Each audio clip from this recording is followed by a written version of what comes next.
Premier cas que je vais vous citer maintenant pour vous essayer de comprendre comment on aborde, comment on construit la consultation homéopathique et qu'est-ce qu'on prend en compte lorsqu'on interroge un malade. Alors, le cas que je vais vous citer, c'est un cas que j'ai eu en consultation. C'est une dame qui a environ 35 ans, que j'ai appelée Fanny dans un de mes livres. Elle vient parce qu'elle a de très violents maux de tête. Ces maux de tête sont des élancements au niveau du front, du côté droit. C'est une dame qui est aggravée lorsqu'elle se déplace, lorsqu'elle boit du vin, lorsqu'elle se met en colère, qu'elle est de mauvaise humeur. Et elle est aggravée lorsqu'elle a ses règles. Elle est au contraire apaisée lorsqu'elle se calme, lorsqu'elle s'allonge et lorsqu'elle trouve un peu de répit. Ça, ce sont les symptômes individuels que l'on prend en compte lorsqu'on fait une consultation homéopathique. Donc, cette dame-là a ses maux de tête d'une façon presque continue depuis 2 ans. Donc, question rituelle du médecin homéopathe, qu'est-ce qui s'est passé il y a 2 ans ? Alors, elle cherche et elle finit par trouver une des raisons qui a été effectivement la raison princeps de ces maux de tête. Elle travaillait dans un salon de coiffure. C'est une dame très avenante qui avait beaucoup de sympathie envers ses clientes.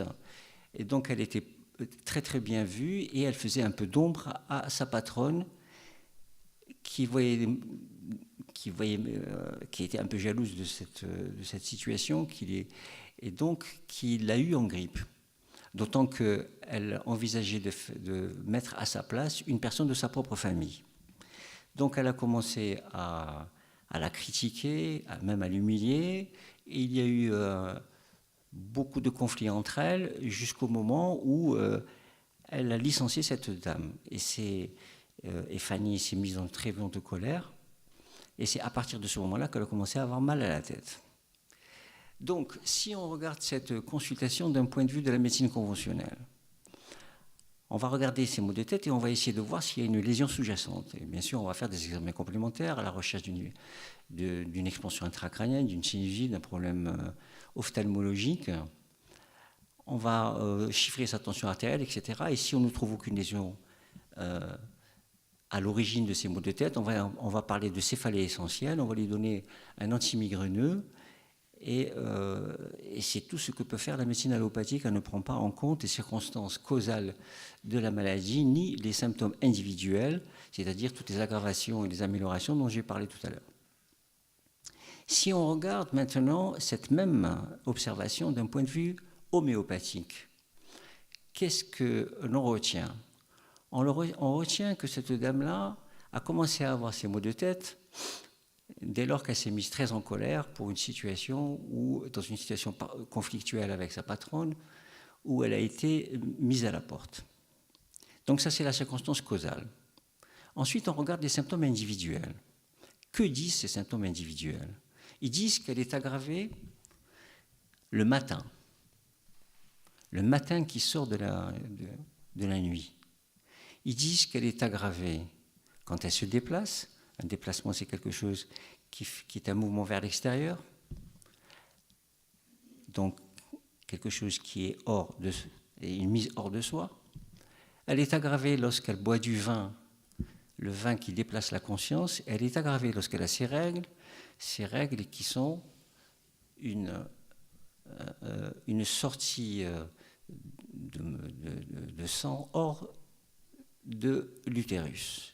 Tous ces symptômes individuels indiquent qu'il y a une mise hors de soi. Et cette mise hors de soi, c'est le sens de sa maladie. C'est à travers ces symptômes individuels qu'on a la clé de ce qui se passe en elle, que ces maux de tête sont liés à une colère. Une colère, c'est une mise hors de soi.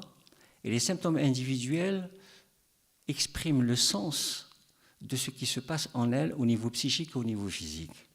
Et ce sont ces symptômes individuels qui vont servir à l'homéopathe pour trouver le remède qui convient. Là, c'était Brionia.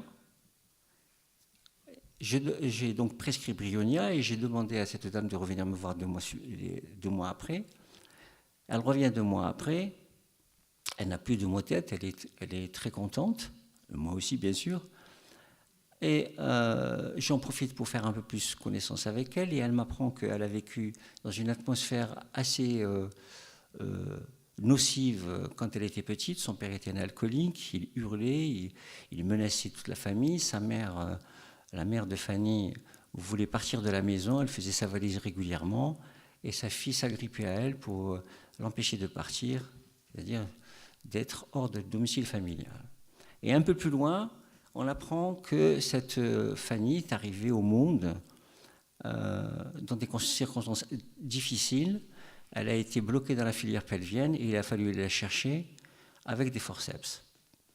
Donc vous voyez là que dès l'origine, dès son arrivée au monde, elle est arrivée, elle était extraite d'une façon violente, elle vit dans une atmosphère violente avec un père alcoolique et elle fait une symptomatologie céphalique lorsqu'elle est mise dehors de son travail et elle exprime toutes ces mises hors de soi à travers des symptômes subtils qui sont des symptômes individuels qui rendent compte de ce qui se passe en elle. En fait, c'est ça l'homéopathie. L'homéopathie est une médecine qui s'intéresse à la façon qu'a l'individu d'exprimer sa maladie. Et cela ne peut se percevoir que lorsqu'on est attentif aux symptômes individuels, aux modalités individuelles. Alors,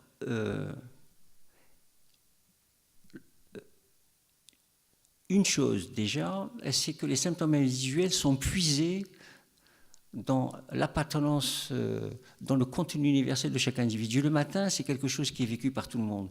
C'est une caractéristique qui est universelle. Dès lors qu'on est aggravé le matin, ça devient un symptôme individuel. Pareil pour les règles qui sont bien sûr communes à toutes les femmes qui sont en âge de procréer. Mais à partir du moment où on est aggravé au moment des règles, ça devient un symptôme individuel. Déjà là, on voit que l'homéopathie, à travers ces symptômes individuels, prolonge les choses vers notre contenance universelle, à notre appartenance cosmique. Donc, alors que la médecine allopathique, niant les symptômes individuels, ne peut pas aller là et ne peut pas connaître la nature universelle en chaque individu et comment cela se signifie à travers des symptômes individuels. Alors, lorsqu'on arrive là, il y a 2 questions fondamentales qui se posent. C'est d'une part, quelle est la chose en l'individu qui exprime les symptômes individuels? D'où procède-t-elle? Et la deuxième chose fondamentale, comment se fait-il, par quel miracle, les symptômes individuels donnent lieu à un traitement homéopathique?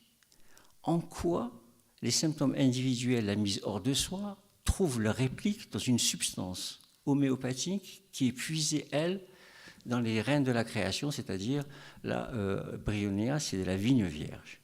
Comment se fait-il donc que les symptômes individuels donnent lieu à une empreinte particulière? Cette empreinte particulière se trouve dans un remède homéopathique qui lui-même provient d'une substance qu'on a diluée. C'est une question fondamentale et c'est une question qui mérite qu'on s'y attarde un peu. Alors, d'où cela peut-il provenir? Pardon. Je prends un peu d'eau.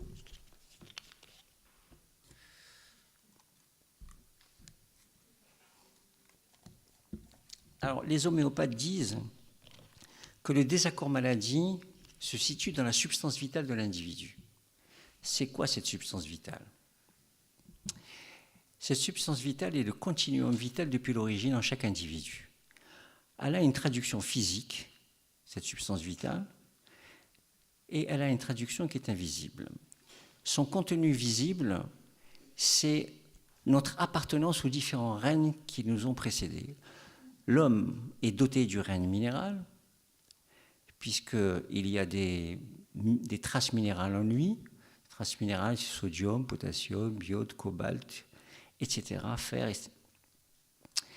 c'est le monde minéral dilué en l'individu, mais c'est un monde minéral qui est dynamisé, qui est vivant, qui participe à des réactions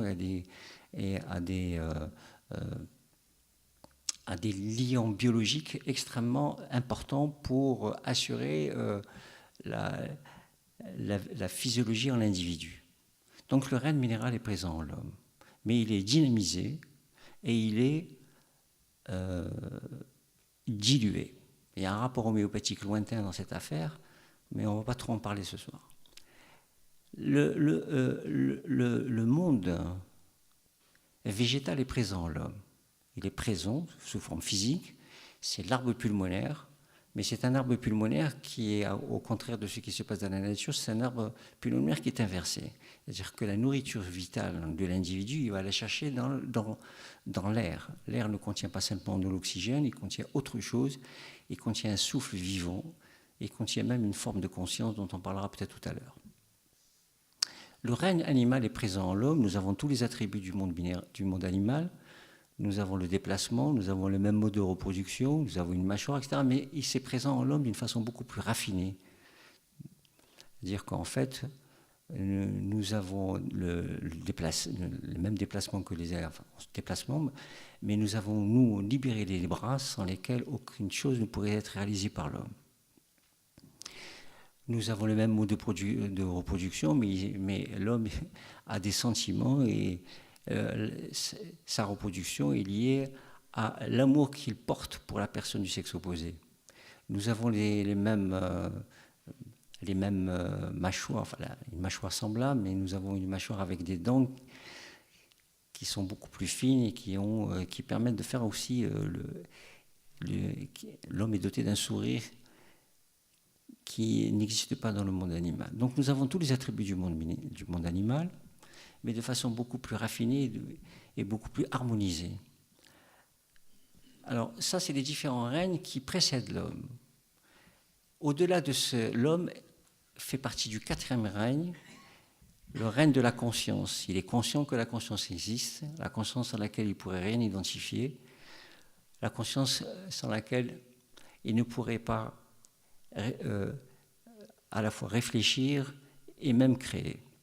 Au-delà de la conscience de l'homme, la conscience mentale, il y a d'autres règnes. Il y a le règne de la conscience de l'éveil, l'éveil spirituel qui permet d'identifier et de voir les choses qui sont unifiées derrière leur pseudo-séparation telle que le perçoit le mental. Par exemple, tout à l'heure, je vous disais qu'il y avait chez Fanny des symptômes qui indiquaient à travers les modalités, ce sont des choses qui apparaissent pour le médecin allopathe conventionnel comme étant séparées, l'aggravation par les règles, ou l'aggravation le matin, il n'en tient pas compte, et ce sont des choses qui apparaissent complètement séparées. Or, il se trouve qu'ils disent exactement la même chose, ils expriment une issue hors du corps, une mise hors de soi. Et donc, cette conscience d'éveil, dans ce cas-là, permet de voir que les choses ont un dénominateur commun, que ces modalités sont unifiées, alors que si on le regarde d'un point de vue mental, on les voit d'une façon séparée. Ainsi donc se trouve cette conscience d'éveil, qui va bien au-delà, bien entendu, chez les grands maîtres. Au-delà de la conscience d'éveil, il y a la conscience d'illumination qu'a atteint le Bouddha. Cette conscience d'illumination, c'est une conscience dont on peut dire peu de choses quand on ne la connaît pas, évidemment, mais à travers ce qu'on peut en lire, c'est une conscience où le moi ou le je n'existe plus, c'est une conscience totalement cosmique, et ces personnes-là participent à la naissance du monde, à la ronde des étoiles. Et au-delà de la conscience d'illumination, il y a la conscience divine dont on ne peut rien dire. Donc il y a 3 règnes avant l'homme, 3 règnes après l'homme, l'homme au milieu, l'homme qui sait que la conscience existe, l'homme qui peut aussi progresser dans d'autres formes de conscience, la conscience d'éveil et au-delà. Donc ça, c'est le contenu vertical en l'homme qui doit s'élargir et s'horizontaliser. C'est un des signes de la croix chrétienne, c'est-à-dire que le vertical doit s'horizontaliser. Donc la substance vitale a la substance vitale de l'individu, le continuum vital de l'individu existe physiquement dans le corps de l'homme à travers ces différents règnes. Mais il existe également d'une façon complètement immatérielle, parce que dans chaque règne est présent en l'homme sous forme d'empreintes mémoire, d'étapes intermédiaires qui ont engendré le monde végétal, qui ont engendré ensuite le monde animal et ainsi de suite. Donc, la substance vitale de l'individu contient toutes les boucles de vie, les gestes du monde, et c'est la raison pour laquelle, lorsqu'il y a un désaccord maladie, il y a des symptômes, individuels qui sont manifestés, et ces symptômes individuels, lorsqu'on les rassemble, on découvre qu'ils ont un dénominateur commun, et cette empreinte a sa réplique dans un remède qui est puisé dans le monde qui est sous-jacent à l'homme. C'est ça que exprime l'homéopathie. Ainsi donc, quand on est en face de la maladie de Fanny, on lui donne Bryonia, qui est une substance d'origine végétale, c'est une vigne vierge, et en la diluant, on ne conserve que son empreinte, et cette empreinte va permettre à la substance vitale de cette personne de pouvoir se rectifier, et en effaçant la cause, on efface donc les effets. Les effets ne sont que l'expression d'une cause. À partir du moment où on supprime la cause, il n'y a plus d'effet, et donc les céphalées de Fanny ont disparu de cette façon-là. Alors, comment se fait-il que cette empreinte de Bryonia est signifiée? Eh bien, elle est signifiée parce que, à cause du désaccord maladie, cette empreinte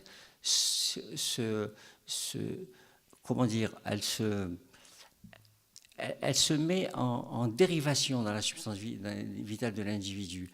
C'est comme si elle marquait une sorte d'écart, et en marquant cet écart, elle se signifie, elle se révèle. Et en apportant le remède homéopathique, on lui permet de revenir dans la substance vitale harmonieuse, c'est-à-dire d'être complètement effacée et de retrouver son rôle subtil qu'elle peut avoir dans la substance vitale de l'individu, mais sans être révélée. Elle est là, présente, sans être signifiée.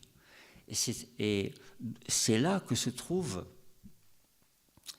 le contenu du monde homéopathique. C'est-à-dire qu'en fait, l'homéopathie nous fait percevoir que nous avons une dimension cosmique, universelle, et qu'est présent en nous le continuum de la vie depuis son origine. L'homéopathie nous met face à la source de vie qui est en nous. Voilà donc je parlerai tout à l'heure de cette instance qui signifie les symptômes individuels et qui permet justement à une empreinte de se signifier en propre. Alors, je vais dire là quelques mots sur une autre observation qui me permettra de revenir sur cette instance immanente qui permet de signifier les symptômes individuels et à travers ces symptômes individuels un sens très précis, dont on retrouve la réplique dans un remède homéopathique, je le répète. Voici une deuxième observation. Alors, c'est une observation que j'ai vue en consultation il y a assez longtemps.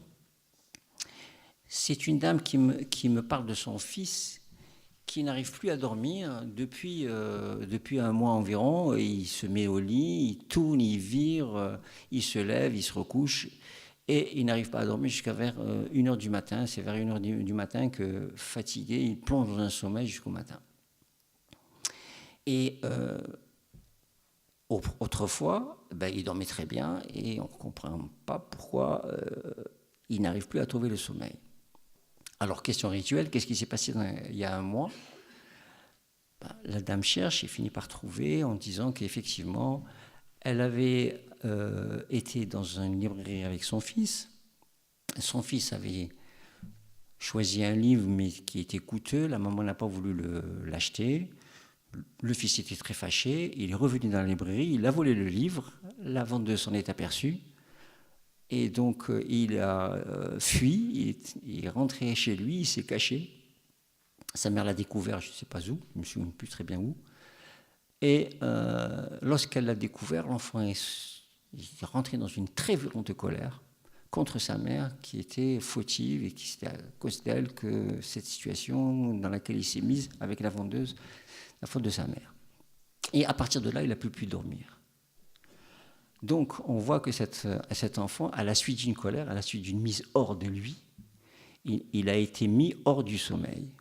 Et là encore, j'ai choisi cette observation aussi parce qu'elle relève du remède de Brionnia. Donc le remède qui convient là, c'est Brionnia, en plus haute dilution bien sûr, et qui a permis à cet enfant de retrouver son sommeil. Mais je vous indique cette observation parce que ce jeune homme, il a fait un rêve récurrent pendant cette période où il ne pouvait pas dormir, et son rêve dit ceci.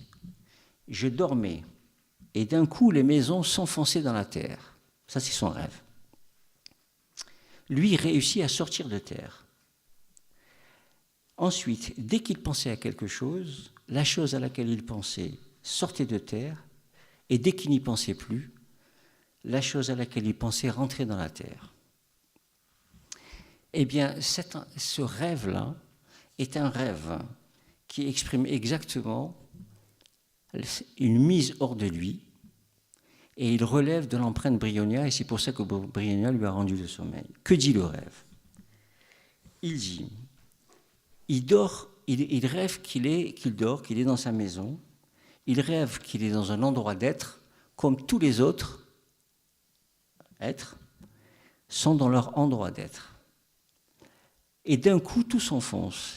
Et lui est hors de là où les autres personnes, les autres maisons sont enfoncées.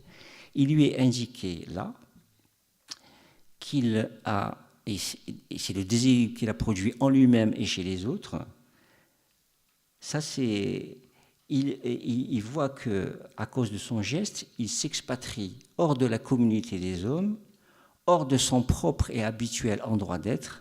Le rêve lui indique qu'il est hors de la communauté des hommes et hors de lui-même. Mais, donc ça c'est la première partie, la première partie qui indique qu'il est hors de lui. Le rêve le lui signifie. Dans la deuxième tronçon du rêve, il rêve que les choses auxquelles il pense sortent de la terre. Et dès qu'elle n'y pense plus, elles rentrent en terre. Cela veut dire que, en fait, tout ce qu'il pense est puisé dans le commun des hommes, et dès qu'il n'y pense plus, ça rejoint l'endroit où se trouve la communauté des hommes. C'est-à-dire à l'endroit d'où il vient, d'où il voudrait revenir. Donc, simplement à travers un rêve avec des images qui sont des images synthèses, qui sont des images très contractées, cette instance supralucide qui, le jour, signifie un sens à travers des symptômes précis mais individuels, et c'est la même qui, la nuit, utilise des images précises pour expliquer le débat dans lequel se trouve ce jeune enfant, en lui indiquant qu'il est hors de lui-même, hors de la communauté des hommes, et que son seul souci, c'est de revenir en lui-même et à l'intérieur de la communauté des hommes. Une image synthèse simple, qui explique le tout. Dans le jour, cette instance supralucide utilise chez l'homme toute sa physiologie, tous ses territoires physiques et son territoire psychique pour exprimer une seule et même chose, donc elle la démultiplie. Elle la démultiplie parce qu'elle passe à travers un corps qui est lourd et dense, elle passe à travers un psychisme qui est également, le mental des hommes est lourd et dense, et donc elle est obligée de démultiplier une seule et même chose en plusieurs endroits, alors que dans le rêve, l'homme, la personne qui dort, elle est hors de son corps et hors de son mental, et à ce moment-là, bien sûr, les images symboles s'inscrivent dans un endroit où, en une seule image, tout est exprimé. C'est cette instance superlucide qui s'exprime le jour, à travers les symptômes individuels, et c'est la même qui s'exprime la nuit, à travers des images synthétiques, exprimant en une seule image tous tout ce qui se passe en cet individu, cette délibération, sa mise hors de lui-même, et ainsi de suite. Donc vous voyez que l'homéopathie nous met face à notre... elle nous met dans une... elle exprime à la fois notre appartenance dont je parlais tout à l'heure, mais elle signifie, elle nous appelle dans un endroit où les choses se disent, c'est-à-dire dans un endroit non manifesté qui ensuite se manifeste. Elle nous appelle dans un monde deuxième où les causes s'inscrivent d'une façon immatérielle avant de se poser dans le corps et dans l'esprit, d'une façon organique dans le corps et d'une façon beaucoup plus spirituelle dans le mental des hommes. L'homéopathie est dans ce territoire deuxième. C'est pour ça qu'on ne peut pas l'aborder en lui impliquant la toise rationnelle. Elle relève d'un monde deuxième, et si on pénètre dans ce monde deuxième, à ce moment-là, on comprend ce qui est dit, comment cela est dit, pourquoi une substance immatérielle va corriger quelque chose qui d'abord est immatériel. Voyez-vous, l'homéopathie, c'est ce monde-là. Donc c'est bien sûr, on n'y arrive pas tout de suite. Il faut une longue expérience, il faut s'interroger, il faut y aller dans ce monde deuxième, non pas avec un scanner ou avec un microscope, on y va avec son éclairage personnel, on y va en se laissant justement instruire dans ce monde-là, qui est un monde révélant. Et c'est pour ça que l'homéopathie n'a pas d'explication rationnelle, elle ne peut pas en avoir, elle nous appelle vers d'autres considérations. Voilà donc pour ces deux observations qui vous disent globalement ce qu'est l'homéopathie et ce pourquoi cette médecine qui est née il y a 200 ans grâce à Samuel Hahnemann se pratique exactement de la même façon qu'il y a 200 ans, qu'elle a des résultats qui sont probants. Je peux en témoigner puisque je fais cette médecine depuis plusieurs décennies et les résultats que l'on a nous fortifient dans le fait qu'il y a derrière cette médecine des explications qui ne sont pas de l'ordre du monde rationnel, mais qui sont de l'ordre d'un monde totalement spirituel qui se signifie, comme je l'ai dit, à travers des symptômes individuels. Dernière chose, avant de vous donner la parole, je voudrais simplement dire quelques mots sur le lien qu'il y a entre la médecine homéopathique et la physique quantique.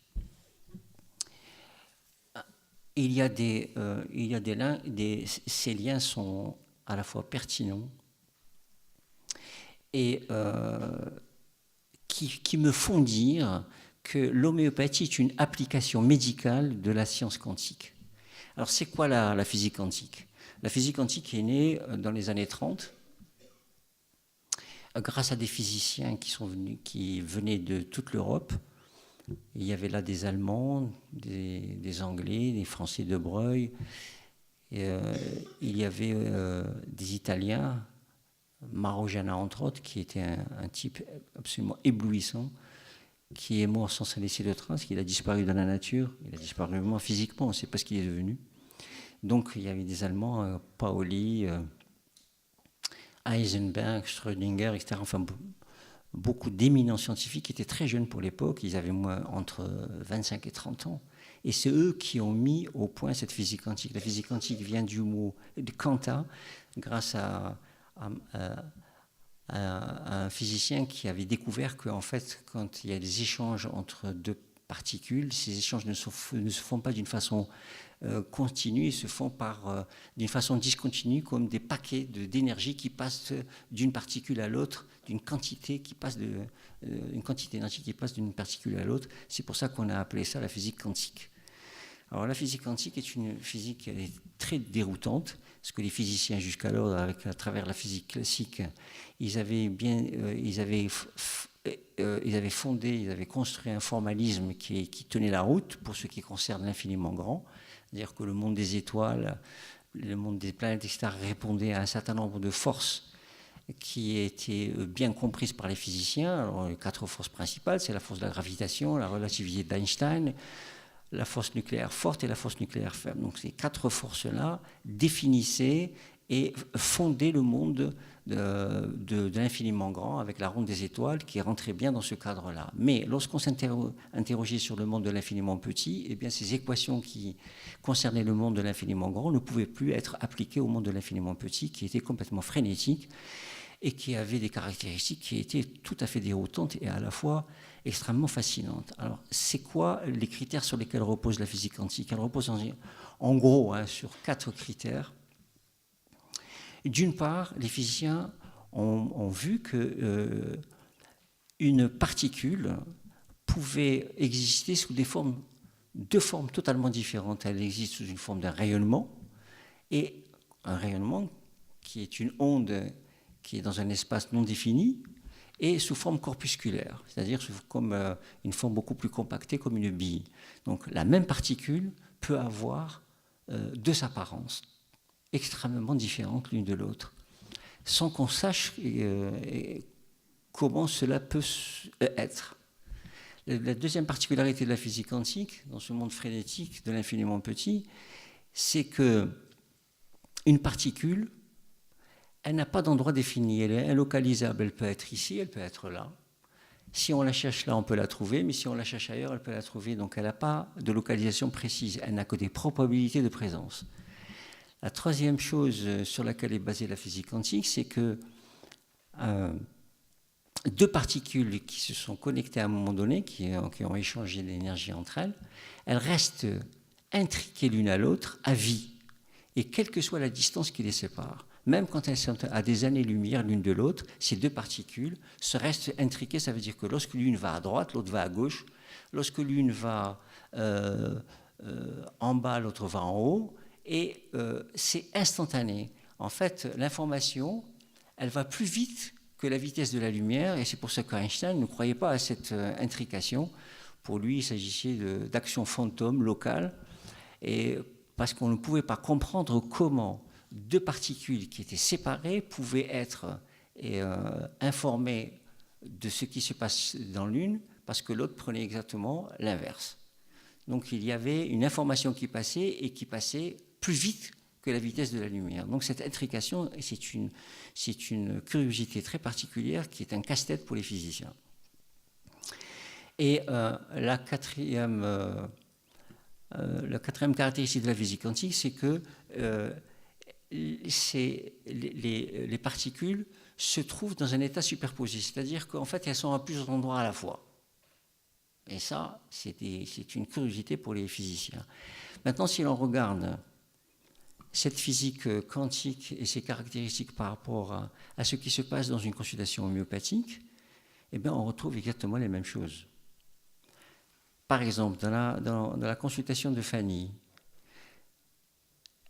la maladie, elle est à la fois corpusculaire, elle est dans les mouvements circulatoires qui font qu'il y a des à-coups qui entraînent ces maux de tête battants. Elle est physiquement représentée dans les règles qui sortent de cet utérus, puisqu'il y a une aggravation à cet endroit-là. Elle est dans les symptômes, dans les modalités du matin, du déplacement, etc., dont je vous parlais tout à l'heure. Et elle est également dans les mouvements psychiques que connaît Fanny, puisque quand elle est en colère et de mauvaise humeur, eh bien, elle est aggravée. Lorsqu'elle est au contraire dans le calme. Et donc ça, c'est l'expression ondulatoire de la particule, et l'expression physique de la particule, c'est dans ce qui se passe physiquement en elle. Donc ça, c'est la première corrélation. Une particule est à la fois ondulatoire et corpusculaire, et une maladie, quand on la regarde sur un plan homéopathique, elle est à la fois psychique et physique. La deuxième chose, c'est que l'état de superposition, effectivement, lorsqu'on cherche l'empreinte de la maladie à tel endroit, on la trouve. Lorsqu'on la cherche à un autre endroit, on la trouve. Quand on la cherche dans telle modalité du matin, on comprend pourquoi, puisque le matin, c'est une misère de soi. Quand on la cherche dans le fait qu'elle est aggravée par le vin, eh bien, effectivement, parce que le vin déplace la conscience, et donc effectivement, il y a la présence de cette empreinte à cet endroit-là aussi. Elle est donc à la fois partout et nulle part. La troisième chose qui montre qu'il y a un lien entre la physique quantique et l'homéopathie, c'est l'état d'intrication. Eh bien, une empreinte homéopathique, et ça c'est une découverte que j'ai faite et qui m'a complètement fasciné, c'est que chaque empreinte homéopathique, elle est faite, d'abord, elle répond à une spirale de Moebius. Elle repose sur une spirale de Moebius, et cette spirale de Moebius est faite de deux spires. Chaque spire est faite d'une contrepartie qui est exactement l'opposé de l'autre. C'est-à-dire que, par exemple, dans l'empreinte de Brionia, vous avez une mise hors de soi, une force expulsante, et il y a un désir de revenir en soi, une force, au contraire, qui est rentrante. Donc vous avez ces deux forces qui sont intriquées l'une à l'autre. Plus elle est mise hors de soi, plus elle a envie de revenir en elle.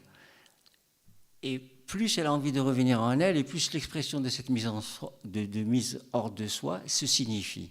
Donc il y a ces deux choses qui sont intriquées, et ils sont intriqués dans une même unité.